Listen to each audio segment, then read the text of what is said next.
네, 병원에서 치료나 수술을 받다 보면 예기치 못한 의료 사고가 간혹 발생하기도 하는데요. 자, 이로 인해서 피해 입은 환자와 의료진 사이에 분쟁이 생기기도 합니다.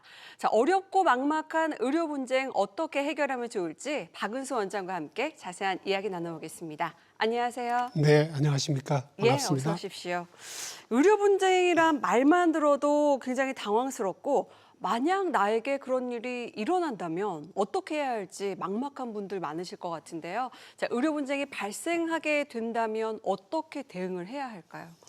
네, 의료 사고가 발생하게 되면은 그것이 꼭 의료인이나 병원 측의 그 책임을 물을 그런 그 사안인지 여부가 다툼이 있게 되지요. 예. 그런 다툼이 있었을 때에 보통 충분하게 의료인 측의 설명을 듣고 또 의료인 측과 대화로서 해결이 되면 제일 좋지만은 대부분의 경우 그 전에는 이 소송 외에는 구제 방법이 없었어요. 그런데 이러한 그 의료 소송은 그 전문성 때문에 이 정보가 또 대칭적이지 않고 또 그러한 정보를 구해서 입증하는 것이 쉽지 않았거든요. 그래서 2012년에 어떤 환자의 그 피해 구제를 쉽게 하면서 그 의료인들에게는 안정적인 진료 환경을 만들어 주고자 하는 그런 목적으로 이 한국 의료분쟁 조정중재원이 설립되어 운영 중에 있습니다. 예. 자, 그럼 이 한국의료분쟁 조정중재원에서는 어떻게 의료 분쟁을 효율적으로 해결해 주는지 방법과 절차 궁금합니다. 예. 이 의료중재원은 그 보건복지부 산하 공공기관인데요. 우선 그 의료 분야의 전문가 그리고 법률 분야의 전문가를 우리가 다 모시고 있습니다. 이분들이 그 소송이 아닌 대화와 타협으로 의료 분쟁을 해결할 수 있도록 도와드리는 그야말로 의료 분쟁 조정 전문 기관입니다. 예, 한마디로 뭐 환자와 의료인 간의 입장 차이를 조정을 하고 중재를 통해서 의료 분쟁을 해결해 주는 기관이다. 이렇게 이해를 할 수 있을 것 같은데, 자, 그러면 이 의료 분쟁 당사자들이 조정 제도를 이용을 하려면 어떻게 해야 하나요?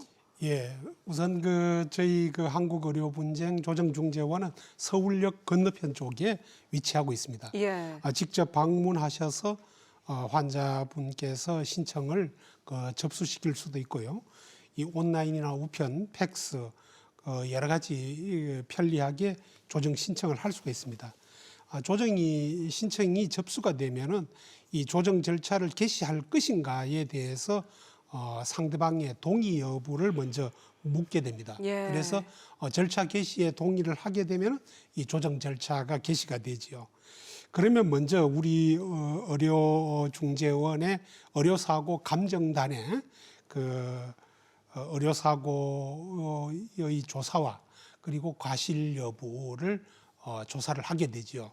그런데 이러한 의료사고 감정단은 한쪽에 치우치지 않도록 하기 위해서 의료인, 이 법조인의 전문가 외에도 반드시 이 소비자 권익을 대표할 수 있는 분을 참여를 시켜서 진행을 하게 됩니다. 그리고 이렇게 감정이 끝나고 나면은 그 감정 결과를 토대로 해서 의료분쟁 조정 기일이 열리게 되는데요. 여기에서 감정단의 감정서와 양쪽 의견을 종합해서 우리가 중재안을 제시하게 됩니다. 중재안을 받아들이게 되면은 분쟁이 신속하게 종결되는 셈이죠. 예. 앞서서 이 소송은 환자 스스로 의료 사고에 대한 과실을 입증해야 한다라고 하셨는데 이 조정 제도를 이용하게 되면 과실 입증을 의료 중재원에서 해주니까 상당한 도움이 될 것 같습니다. 자, 이 밖에도 이 조정 제도를 이용하게 되면 또 어떤 점들이 좋을까요? 예.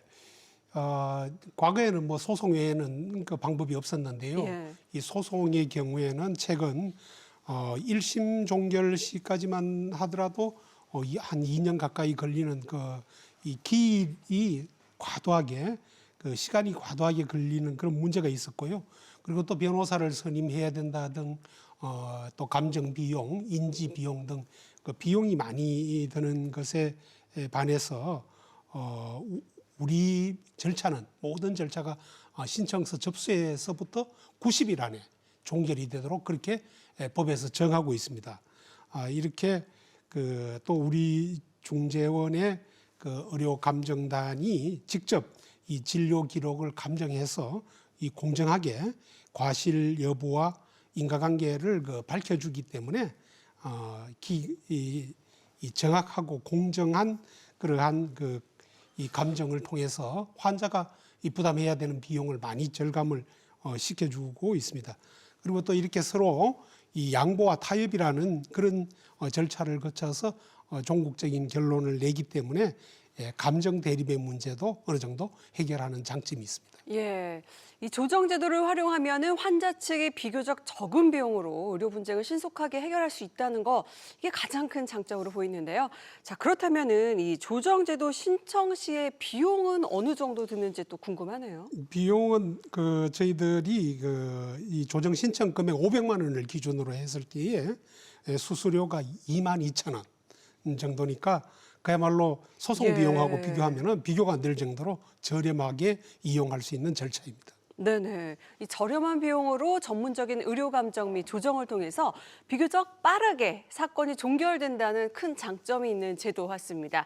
자, 그렇다면 이 조정을 신청할 때 신청인이 주의해야 할 부분 같은 것도 있을까요? 다만 지금 현재 법상으로는 조정 절차를 개시할 것인지 이 여부를 피신청인 상대방의 동의가 있어야만이 그 절차가 개시가 될 수가 있습니다. 예. 그 점이 조금 어려운 점이긴 한데요. 하지만 사망의 결과라든지 이 1개월 이상의 의식 불명이나 중증 장애 같은 그런 결과가 나타난 경우에는 네. 동의가 없어도 자동으로 기시되게 되어 있습니다. 이 부분은 앞으로 좀 더 입법적으로 고민해 볼 부분이라고 생각을 합니다. 네, 그러면 이 조정 절차를 통해서 결과가 나오게 되면은 신청인과 피신청인은 이 조정 결과를 무조건 받아들여야 하나요? 그렇지 않습니다. 예. 이 조정이라고 하는 것은 그야말로 그 당사자의 어떤 이 자발적인 이 동의 여부가 자유롭게 자발적으로 결정하는 것이기 때문에 양쪽 모두가 조정안을 받아들이게 되면은 그것으로서 이제 확정 판결의 효력을 가지게 되죠. 네. 그러나 어느 한쪽이든지 이 노 하게 되면은 이것은 그저 전혀 없었던 것으로 돌아가게 됩니다. 자, 그럼 이 조정안에 대한 최종 결정은 분쟁의 양측 당사자에게 있는 거다, 이 말씀 같아요. 그렇습니다. 자, 그러면 이런 조정 제도 외에 또 의료 중재원에서 의료 사고 피해자들에게 도움이 될 수 있는 그런 제도가 또 있을까요? 예, 하나 소개해드리고 싶은 것이 지금 말씀드린 이 의료인이나 병원이 책임을 지는 경우는 그쪽에서 과실이 있었을 경우가 되겠는데요. 그런데 우리가 이제 산부인과 분만 사고의 경우에는 이 과실 여부를 따지지 아니하고 이 불가항력적으로 발생한 분만 사고라 하더라도 이 국가가 최대한 3천만 원까지는 국가가 이 불가항력 의료사고 보상제도를 운영하고 있습니다. 그래서 이러한 제도는 이제 좀 더 다른 분야에도 확대되어 갈 필요가 있다고 저는 느끼는데요. 이 산부인과 분만 사고의 경우에는 반드시 우리 이 중재원의 문을 두드려서 법에서 정한 어떤 불가항력적 사고에 대해서도 국가가 보상을 해주는 그러한 제도입니다. 예. 자, 끝으로 이 의료 분쟁을 겪고 있거나 또 고민인 분들에게 한 말씀 부탁드립니다. 네, 자신이나 가족에게 또 이런 의료 사고는 일어나지 않는 것이 제일 좋죠. 예. 하지만 이 어쩔 수 없이 의료 사고라고 하는 것은 의료 행위에 수반되는 하나의 과정이라고 볼 수 있는데요. 이러한 의료 사고가 있었을 때에 그것을 막연한 오해 때문에 소송으로 가져가서 오랜 기간 고통을 받고 또 서로의 감정이 깊어지는 경우보다는 이렇게 서로 양보하고 타협하는 또 이 국가가 이 공정하게 중재해주는 이러한 제도를 활용해서 이 종결을 짓는다면은 사회의 평화 정진에도 큰 역할을 하리라고 생각합니다. 그런 의미에서 저는 우리 중재원을 의료 평화원이라고 부르고 싶어요. 많은 참고 바라겠습니다. 네. 지금까지 의료중재원 박운수 원장과 함께 의료 분쟁을 효과적으로 해결할 수 있는 방법에 대해서 자세한 이야기 나눠봤습니다. 고맙습니다. 네, 감사합니다.